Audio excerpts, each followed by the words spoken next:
It is a terrific honor and pleasure for me to be able to be here with all of you and with you, Ed, today. I'm Karen May. I lead our people development team, but woohoo! But way more importantly than that, I'm a lifetime student of organizational behavior, organizational development, how in the world we can function better in this world as people, and lifelong student of yours, Ed. So I'm thrilled to be able to be here. And I know I'm joined here today by a group of people who are also deeply interested in your work and in the work of organizational development, and fundamentally how people and organizations can be more effective together, and can reach both individual and collective real potential. And we are joined not only by these folks physically, but by any number of people virtually who are joining us live stream and or who will be watching us later. So we'll keep them in mind as we go. If you are joining on live stream, there is a dory, go/Ed Schein-dory. And if you didn't know how to spell Ed Schein, you wouldn't be on this live stream, so I'm not even going to bother with that. So feel free to pop in a Dory question if you're live stream. At about a half an hour in, Kathy Chen will be managing the Dory with me, and we'll be reading out some of your questions. If you're here in the room, we have a mic, and we'll ask that when you do have a live question, that you use the mic so that those who are joining us virtually can hear the response. And as I say, it's an honor to be here with you today, Ed, and to be joined by people who I know share such common interests with us. And in the spirit of your work, I'd like to start with a very open-ended question. Sure. And ask you who you are here today with us. Well, I'm first of all very pleased to be here. This is my third visit to Google, and they are always fascinating visits. It's almost like age meets youth, you know. And I think one of the things that is me is curiosity. And so curiosity about what's going on in Silicon Valley, in Google, in all these startups. The world is changing before our very eyes very rapidly. What could be better for me than to engage in that and share some of what I'm learning as I encounter what will be one of the themes of the next book, Humble Consulting, which is how to give real help faster. I've begun to adapt to speed. So we can all learn with you then. Wonderful. And I know we'll look forward to Humble Consulting coming out so we can read it and continue to learn from you and with you. I actually came to our conversation with a set of questions more tailored to your more recent The Humble Inquiry book, but I actually would like to have us start a bit broader and then move into some of the question. And broader in terms of culture. And we spoke a little bit over our lunch today about culture as a multidimensional, we have many cultures, we don't just have a culture, and it's within those cultures that we choose our behavior and kind of assess our context. So if I could ask you to share some of your thoughts about those many cultures. I think as I was thinking about this conversation, Kathy, two words kept popping up in my head. One is culture as something that's inside us, not something that's out there. It's inside us. And that leads to the other word. If I have a message today that I want to get out to the world, it's that we've got to combine our notions of mindfulness with our understanding of culture. That mindfulness is not some kind of meditation process. Mindfulness is situational awareness of how culture inside us and around us is really dominating our thinking. And if we don't become aware of how much our thinking is culturally determined, culturally at the level of nation, you all come from different countries and different ethnicities, that's a big layer. Culture at the level of an organization, and then inside the organization, the occupation you come from, the engineering culture is different from the finance culture, and then right down to the work group, where we now get to my quick definition of culture. Culture is the accumulated learning you've had in your group experience. So you learned the culture of your family. You learned the culture of your schools and your education. And when you entered Google, you had to learn the culture not only of the corporation called Google, but of your own particular work group. So don't think of culture as anything other than accumulated learning that sits inside you as one of your layers of consciousness. And becoming more aware of that, I think, is crucial. Now, the other dimension of culture, and then I'll shut up. I don't want to use up all the airtime here. Culture can be... It's your airtime. To analyze culture, when people say, okay, Ed, you've described it, but how do we analyze it? You have to think of it at 3 different levels. When we arrived here, we saw what the anthropologists would call the artifacts or the artifices or the creations of culture. The buildings, the way people dress, the structures, how you get into the place, all that stuff is the visible, feelable, smellable, hearable part of culture, which is real, but is just the surface manifestation. It's not below, it's above what is down below, which I think of as the DNA of the culture. In between that is the layer that we like to talk about, which is what I call the espoused values. If someone says, why do you people at Google do it this way? Then you'll come up with, because we're creative, we're fast, we're team-based, those words are espoused values. They are not necessarily what is even the deeper level that would explain in detail your day-to-day behavior. I think of that as your taken for granted assumptions. It's sort of the automatic way you learn to behave around here. That may mean something as subtle as, well, if we meet one of our founders, how do I relate to that person?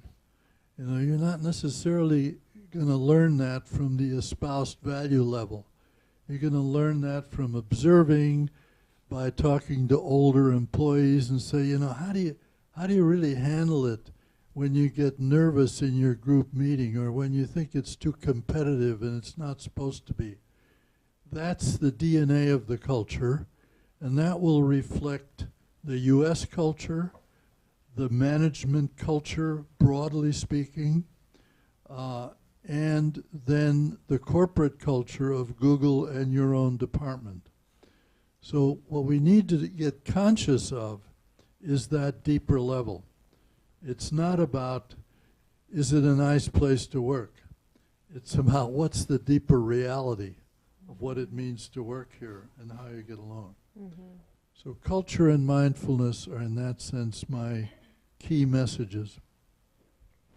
So in the, as you're saying that, I'm imagining all of us going through our day trying to take into account all of those layers. And it's a lot to take in. And thinking, how do you guide people to develop the capacity to be aware and mindful in a a complex environment where not only are there many layers, but the volume of work is high and the pace of work is fast. So you're sort of torn between a process consciousness, if you will, and getting pulled into the task at hand. And how do you advise people to cultivate the capacity to stay self-aware even in that complexity? That's a great question because it forces us into some countercultural thinking. If you look at how rampant individualistic, competitive U.S. society trains you, it's all about you, the person. You know, what are your talents? What are your strengths? What are your weaknesses? All the measures of people are around their individual capacities and talents and so on. And what's missed in that is that particularly in an organization like this one that espouses teamwork and the belief that really great ideas come about from a lot of interaction, the first principle is to become less self-conscious and more what one of my heroes, Irving Goffman, would call interaction conscious. Mm-hmm. Think a bit more like the social psychologist who says, what's going on here between these people, rather than how am I doing? Mm. You know, we are so overtrained on how am I doing and am I doing well and getting feedback, and the reward system is all about my accomplishments. But the reality of work, I suspect, is all about your relationships to people. So one of the big points that comes out of humble inquiry and helping is it's about the relationship, stupid. If you don't understand how relationships form, if you don't learn a bit of sociology on what is it that people do when they date, or why is there all this talk about, is this a date or not? What are those words about? What's a date? A date is a relational concept. Or what's a superior-subordinate relationship? You can't talk about this individually. You have to talk about it situationally. And so learning more about relationships is what humble inquiry and helping and humble consulting is really all about. Interesting. One of the things you talk about in the book in terms of relationships that struck me was my words, not yours, but the increased responsibility that one has for inquiry, for humble inquiry, as status increases. And it struck me in thinking about how do we help leaders see and take on that responsibility. So when status is at play, what are some of the things that leaders can do to create this the psychological safety or the safe space within which creativity and problems can be solved? Okay, that's a difficult one, because if a leader were sitting here today, I would say you have to become situationally aware to whether the problem you're trying to solve or what's worrying you is a simple problem to which you have the answer. In which case, fine, tell your subordinate what to do, because you know, you've been there, you know all about it. But if we discover that what's really worrying you is that you don't know how to get a bunch of subgroups to work together, you're discovering that there's a loss of alignment between various of your subordinates or the groups or the subcultures. Now, telling him what to do isn't going to work. The complexity, the systemic interconnections are too complicated.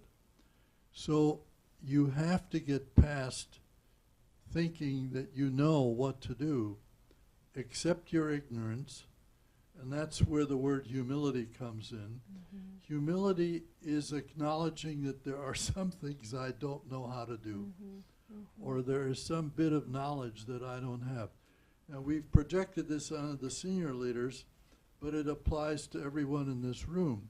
There are situations where you know what to do and are experienced, but a lot of situations that you encounter daily, if you're honest with yourself, you don't really know what's going on, you don't really know what to do, and in those situations, you have to let your curiosity and your humility surface and become dominant.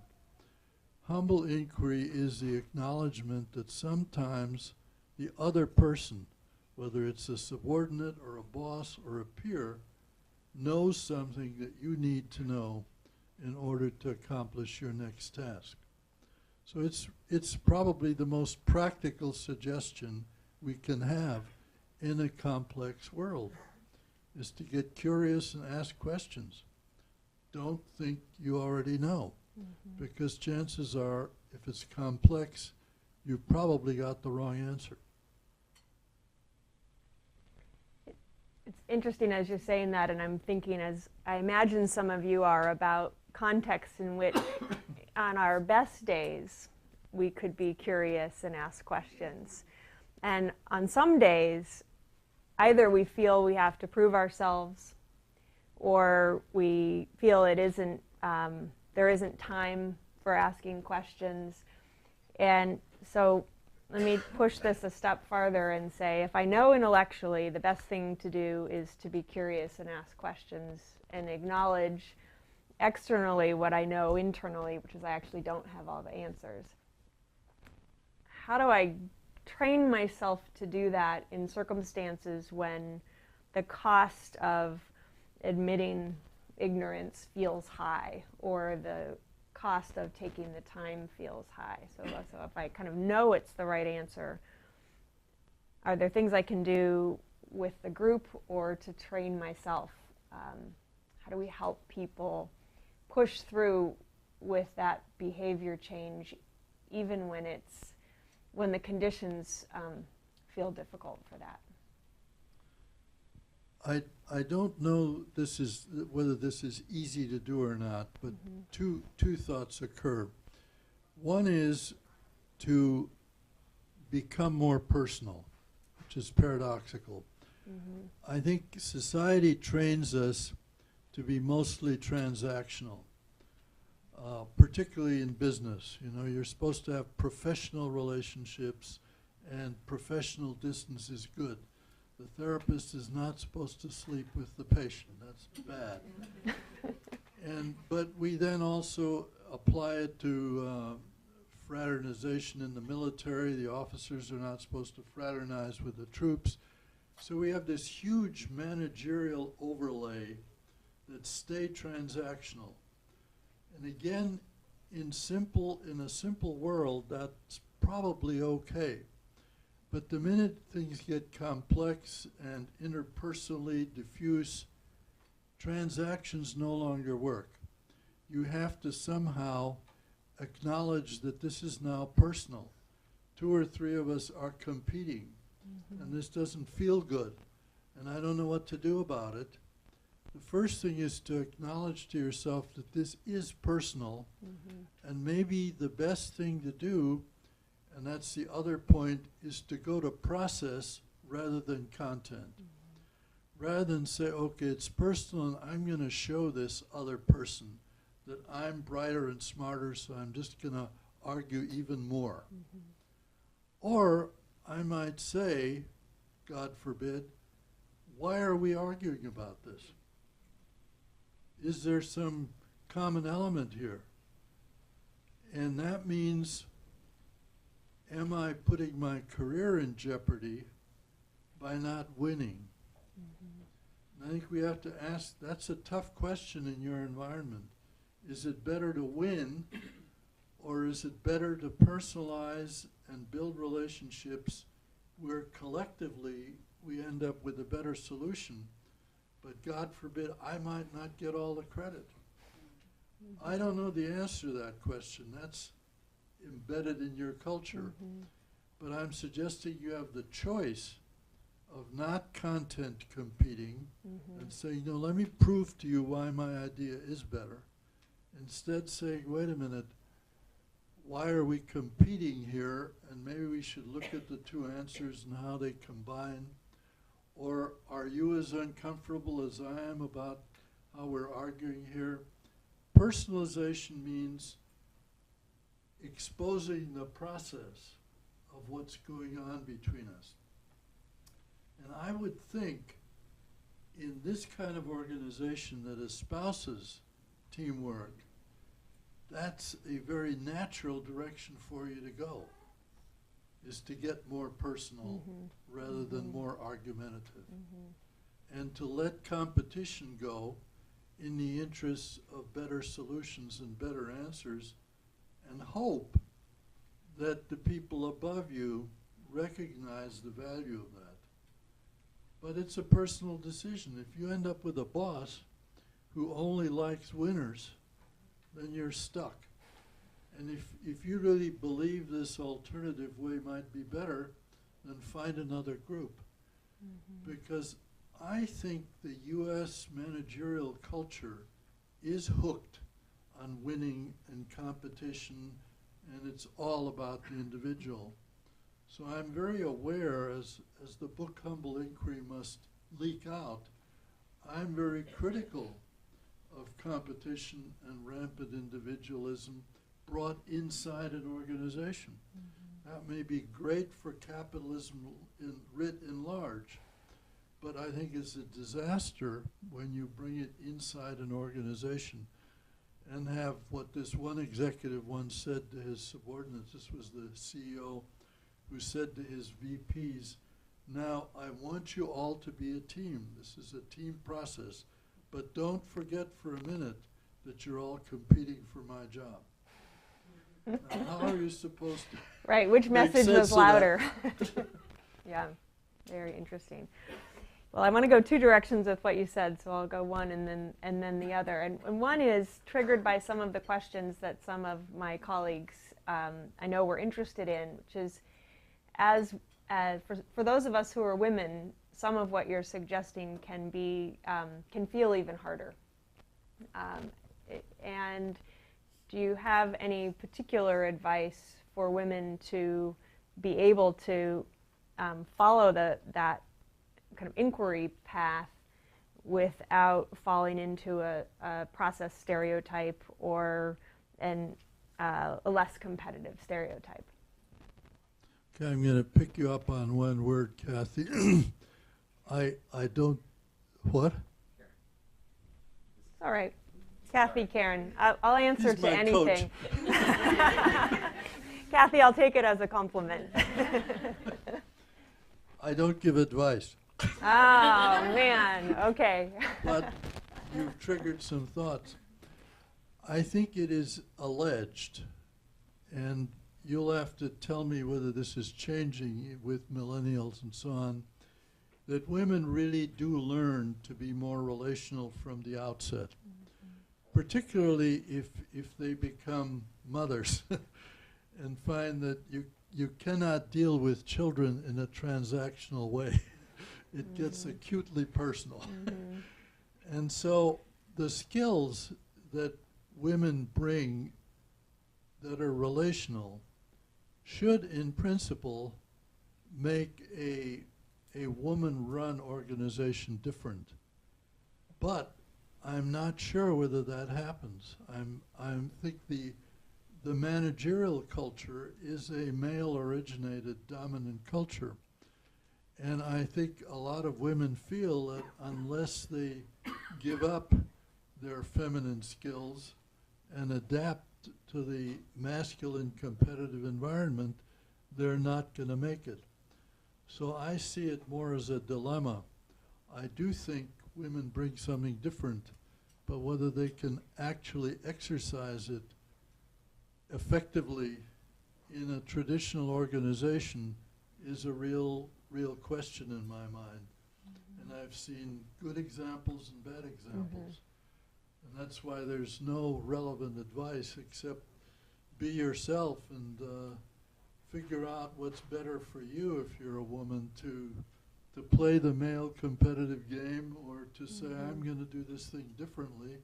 I'm going to relate differently to people. I'm going to be more personal and see whether that works better. Great.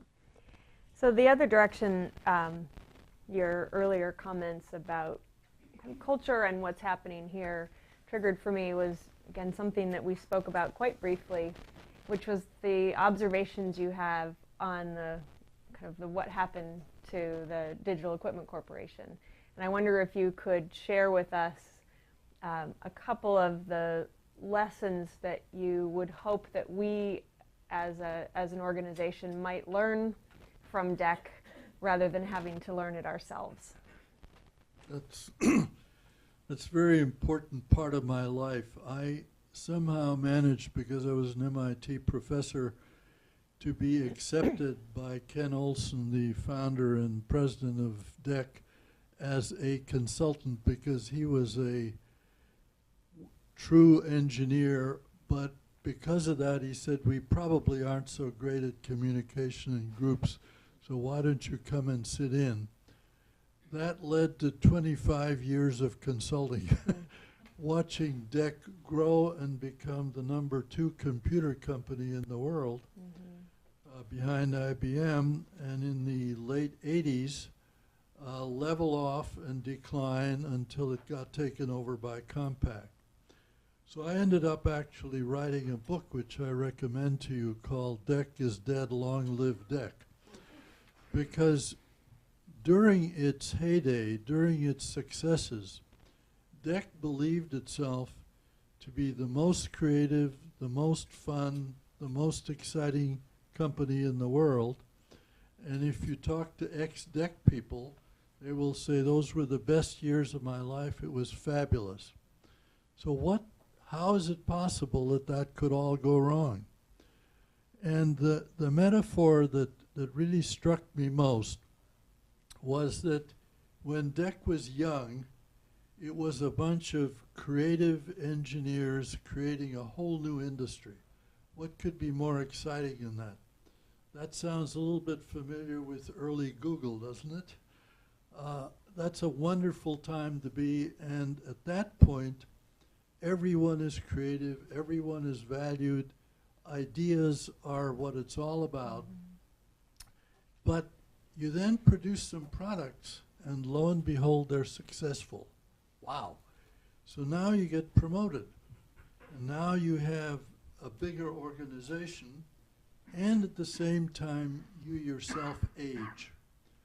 So 10 years in now, we're very successful, and what I observe is in the initial conversations in the top group of DEC, people were rampantly arguing with each other because they were after the truth. What should our next product be? They were betting the company. They were using their intellectual tools to the full. It was a nasty environment because people were really fighting for their ideas, but it was a totally exciting, creative environment. Fast forward 10 years, these same people are now in their 30s, and they've all been promoted into being engineering managers or product line managers, and they've got organizations. And now I'm in that same group of 7 or 8 people, and they're deciding the next round of products. And the argument sounds equally vehement and exciting, but I have this horrible feeling that they're now all arguing as representatives of their organizations. They suddenly are not the individual creative engineer, but they're the head of a group, and they're very conscious that if their product isn't the one picked, maybe 100 or 1,000 people will be out of work. Now that transition from being the individual creator to being responsible for a lot of other people destroys a certain level of creativity and innovation. and it's inevitable. You can't say, well, I'm just as creative as I was in my 20s when I was the lone creator. It's different. Now these groups get bigger and they become empires. And the shortest explanation I have of how DEC failed is the empires began to fight with each other. It was no longer just individuals making, a point, but there were in fact 3 different products. There was the Alta Vista search engine, there was a big water-cooled computer that was being produced, and there was the Alpha chip. And the heads of those organizations each sincerely believed that they were the DEC of the future. But complexity intervened.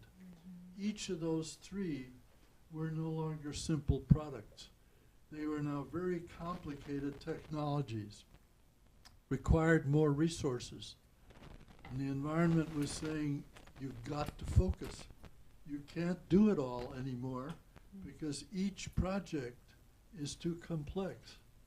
And at that point, those 3 barons could not relate to each other. They fought, and they fought to the death, and that meant they started to steal resources from each other. They began to exaggerate the market potential of each of their products, and as a result, all 3 hit the market late, and all 3 of those products failed, and that made DEC no longer economically viable. So the notion that DEC never saw the future, they never understood the strategy, nonsense. They saw it perfectly, but they could not adapt by saying, well, we better bet on Alta Vista, or we better bet on and kill 2 big projects and fire thousands of people. So the danger in size and age is these other interpersonal forces become very powerful. And I don't know how companies get out of this. That's the problem of the people at the top of your organization. How do they keep this from happening to you? Does that make sense? Yeah. And the reason I'm touting the book is the book not only describes DEC's history, but has a whole big chapter on what happens with age and with growth. And you're right at that cusp. Well, and this is a terrific group for you to be sharing with, because to the extent, tying back to your earlier comments, to the extent that we're conscious and aware, we increase the likelihood that we can ask questions that will help raise some of those issues. So I think we all need to read that book. I'm going to now share the pleasure of asking you questions with my colleagues, both in the room and outside of the room. And Kathy, why don't we start with one on the dory, and then we'll go to one in the room, and we'll just alternate. Well, I don't know if Stephanie is here. Do you want to ask your question? I will read your question. Google, like many other organizations, kind of similar to what you were just talking about, Google, like many other organizations, is experiencing the challenges of being in an environment characterized by, in all capital letters, VUCA. Volatility, uncertainty, complexity, and ambiguity. Yeah. What types of interventions, aside from trying to hone our senior leaders, have you seen as a significant impact on the organization's ability to adapt? Well, I think probably the most important example of dealing with do you use VUCA, or do you always spell it out? Having defined it, let's stay with VUCA. Okay. I think to deal with complexity, one of the great systems theory notions is the system has to be as complex as the environments within which it works. So as the product environment and the political and the economic and other environments get more and more interconnected and complex themselves, the organization has to develop that same level of complexity. What that probably means is a lot more differentiation into a lot more different units. It becomes harder and harder. As in the DEC case, Ken Olson could no longer centrally grasp these three units. It might have been better, if, with hindsight, for DEC to break into three divisions and let them each forge for themselves. So if one had to think in terms of organization design in a systemic way, you've got to differentiate the system and give more units more of the opportunity to create their own fate, to decentralize more. I don't think it's possible to deal centrally with as complex a world as is developing out there. That makes integration more difficult. So the leaders now probably themselves become a group rather than an individual, because they have to be able to represent the varieties of problems that your different product lines, your different technologies, your different subunits are generating. So I don't know if that answers that question, but I think it means systemic complexity cannot be captured by central single ideas, by definition. Very interesting. Thanks, Stephanie, for a good question. Is there a live question in the room? Yes. Just to follow on your last thought. Do me a favor and wait for the mic just so that those who are joining us virtually can hear your question. To follow up on your last comment, if you have to have Move it closer to your mouth. if you have to have divisions, and divisions have division leaders, and the division leaders have to sit in a room and make group decisions, but all the division leaders believe that they're going to be fired if their division fails, how do you have the relational conversation in that room? Complexity covers problem solving as well as reality.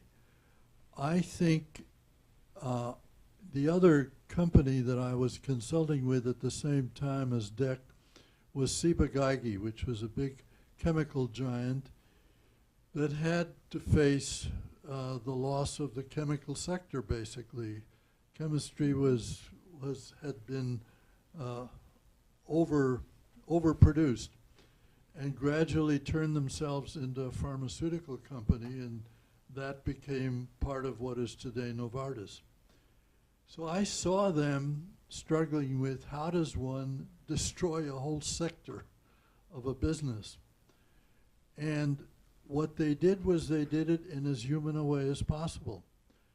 They knew that they had to let thousands of people go, but they created a process that made them still feel we are a humane, responsible company by, first of all, slowing it down through not replacing retirements, by having generous buyouts, by giving people consulting jobs, by bringing in very good counseling services, so that you don't avoid the tough economic decision, but you handle what you have to do in a way that still makes you feel that you're not being just a cruel, unthinking kind of organization, but that you're still the organization that you always tried to be. One of the principles of that, by the way, was that you never let somebody go through HR or personnel. The boss has to face the individual and say, John or Mary, your job has gone away. And so we're going to have to figure out what you will have to do next. And here are some options. But we have to have that face-to-face conversation. And they ended up having to train some of their supervisors how to do that. But the notion that personal things work, people treat each other as adults when they get personal rather than as commodities. The movie, Up in the Air, is the worst example of what organizations are finding themselves doing, is to be fired by a hired consultant, in effect, or even worse, by a screen, as I recall. Right. So personalization becomes a very critical concept in all my thinking, that even those 7 or 8 people, actually Ciba-Geigy was run by a group of 11, and they had all these different departments and functions. They got to be very close personally. And one way they dealt with the difficulty is they had over the years rotated divisional responsibility among themselves so that there would be real empathy. If I'm product A and saying product B has got to go, I've managed product B and I know what it is I'm saying. So you get a more personal process at that level, hopefully, rather than a bureaucratic process that's just driven by financials. That's the one way I've seen it happen. They did a good job of downsizing the agricultural sector and the chemical sector and beginning to lean almost exclusively toward pharmaceuticals. It's useful to always find cases rather than look for generalizations. If you have a question, how do you do something, find someone who's done it and see how they did it, rather than looking for a formula off a shelf. Interesting. Kathy, is there another question in the dory? Questions on the dory. So Trista, who's in our Seattle office, asks, many people in People Dev consult with our business clients, and we also want to evaluate our own work. How do we evaluate or measure, or how do you evaluate or measure your consulting work? And do you have any guidance on how we might evaluate our consulting engagements? One of the traps of the U.S. culture is that somewhere along the line we bought into the science model that everything has to be numerical. So I believe in measurement, but I don't believe it has to be quantitative numerical measurement. So what do I measure? If I'm in a long project with a client, first thing I would do is to have a conversation about how should we, too, collectively measure whether we're getting anywhere or not. You have a piece of that, I have a piece of that. Either one of us can say this isn't working and bow out. Now, that may not be economically the best for the consultant, but that's one way to measure, is to collectively build a unit.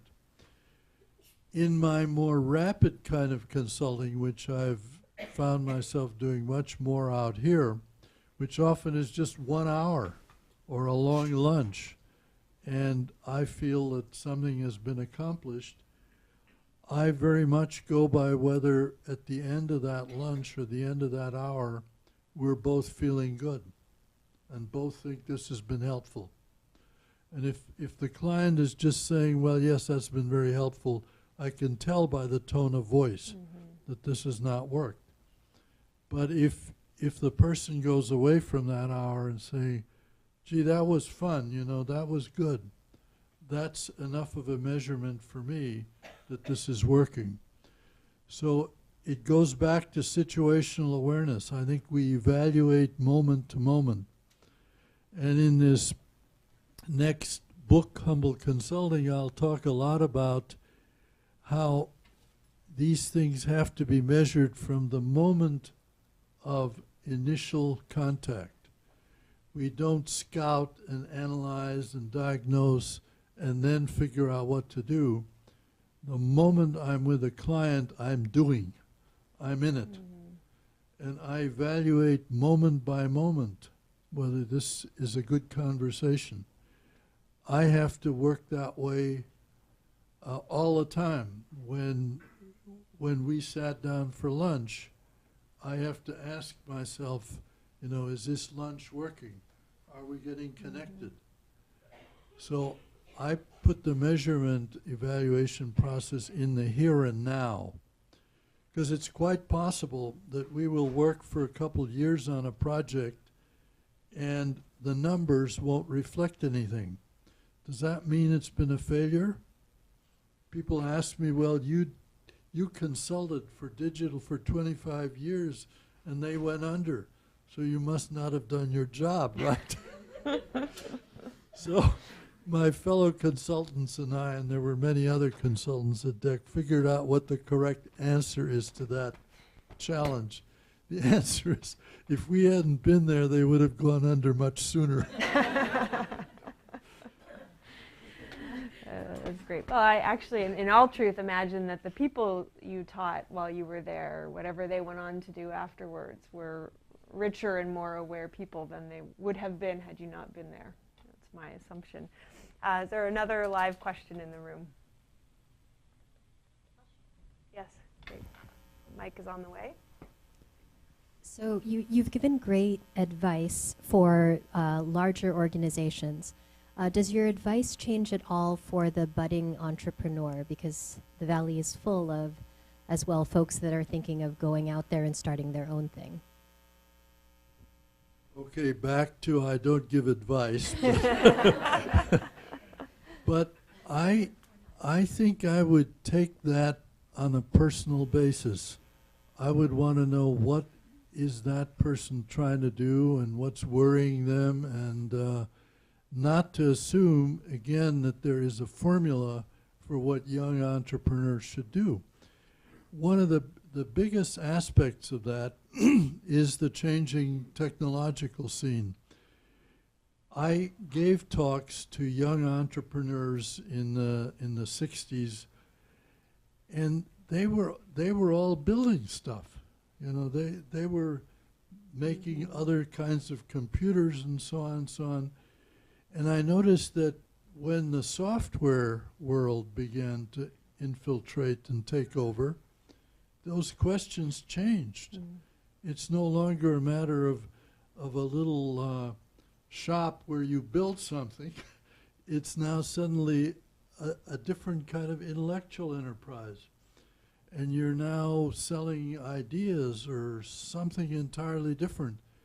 So what does it even mean to be an entrepreneur in today's range of technologies? What does it mean to develop a new app for the iPhone is a completely different question from how do I build a new computer or a new car. I guess you're now in both kinds of businesses, right? You're building products as well as these very abstract things that I don't even know how to conceptualize and talk about. So I have to ask my son, what is an app anyway? What does it mean to sit down and do a better job of programming? Those are not questions that entrepreneurs used to ask before we invented all this stuff. So it's very situational. But the thing I noticed in my career studies, and I studied a lot of MIT alums and other people, and there was always a subset who wanted to build their own companies, who were entrepreneurial. And what I noticed about them was that they were driven people. They had often sold magazines as high schoolers. They were not as academic. They were not the A+ students. They were the A- students. Why? Because they were too busy doing stuff to really worry about getting the best grade. And they noticed that the world didn't value pure grades as much as the ability to get things done, to be creative. So I guess if that's a general characteristic of people like this, you have to honor your own drives and say, well, what is it I'm prepared to suffer for? Because these ideas have grabbed me, and by God, I recently watched an interview that I recommend to all of you that I got on Netflix called Steve Jobs' Lost Interview. Apparently, he was collared for an hour and 10 minutes by a very good interviewer and really asked a lot of very personal questions about how he thought about things. It's a gripping interview to see how he kept coming back to some ideas he couldn't let go. No matter what else was going on, something was always there. And that, to me, is a mark of an entrepreneur, because if you don't have that, the early failures are going to kill you. You're going to get discouraged. That something has to reemerge. And it's not necessarily very articulate, but it's something that drives you. That's one of the things I learned from studying entrepreneurs. Very interesting.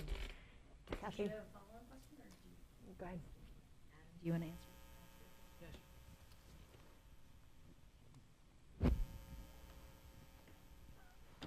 Hi, my question was in relationship to some internal research that we've done lately around the characteristics of the highest performing and most effective teams here at Google.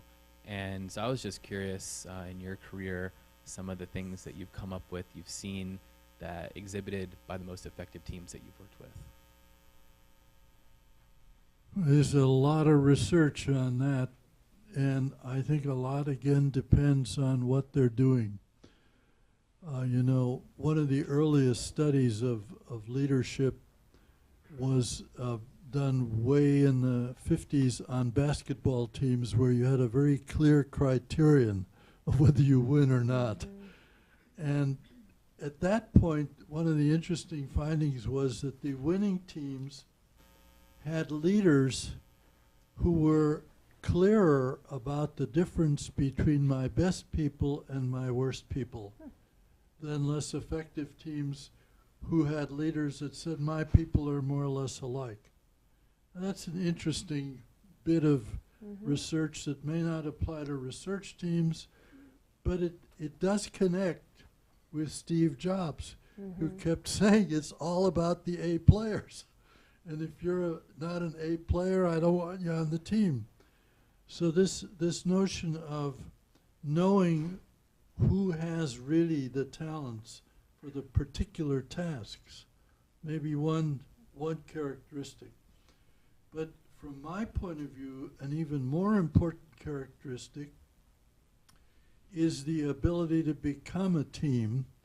And there's a concept that some of you may have become familiar with that Amy Edmondson calls teaming. She's written a book called Teaming. The notion there is that you don't become a team by just getting to know each other. You become a team by joint learning in a difficult situation.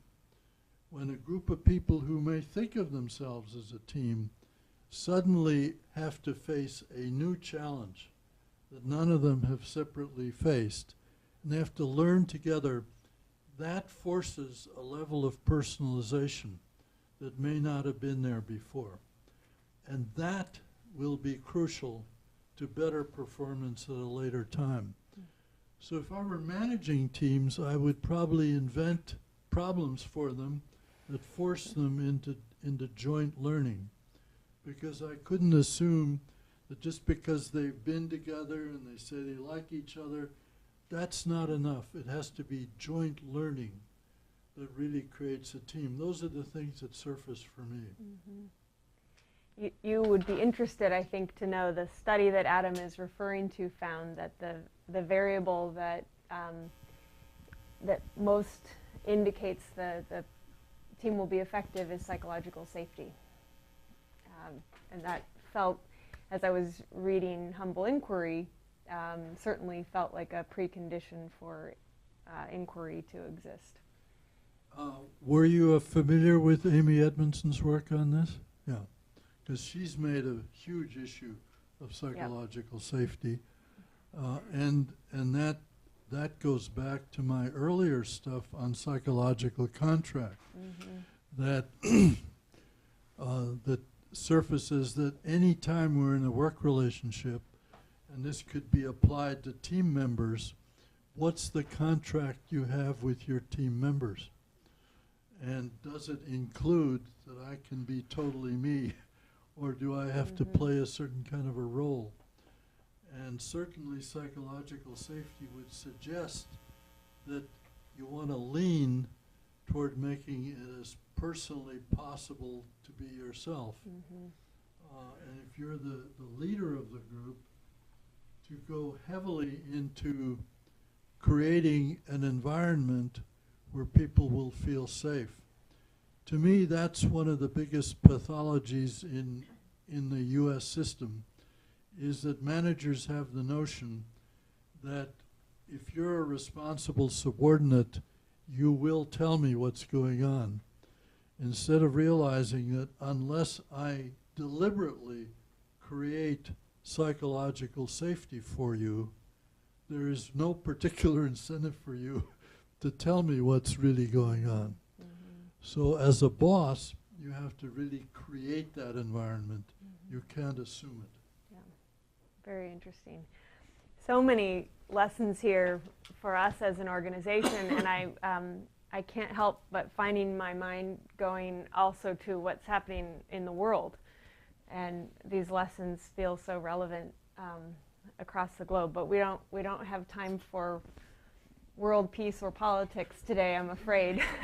Time to talk about it. Hopefully we have time to help make that happen. I know I've seen a few folks needing to gather their things together and go. You say we have 2 minutes left, so we can let me give you the last 2 minutes and ask you, not in the spirit of advice, but teaching perhaps, what would you leave us with as we try to do our best work as folks who attend to process in a fast and intelligent and competitive organization? What would you leave us with as we go out into our days and weeks and years? I'd come back to mindfulness, Ellen Langer style. If you haven't read Ellen Langer's stuff, you really should do that, because she sort of was the creator of the concept along these psychological lines. And the question that she asks that I would leave you with is, whenever you're in an experience, stop and say to yourself, what else is going on? There's the thing that captures you, but what else is going on? What else is going on in this room right now? What else is going on between the two of us? There's so much of experience that's available that we gloss over or ignore, and the real learning is often in the what else is going on. Thank you. Wonderful. Thank you. This is Thank great. you so much.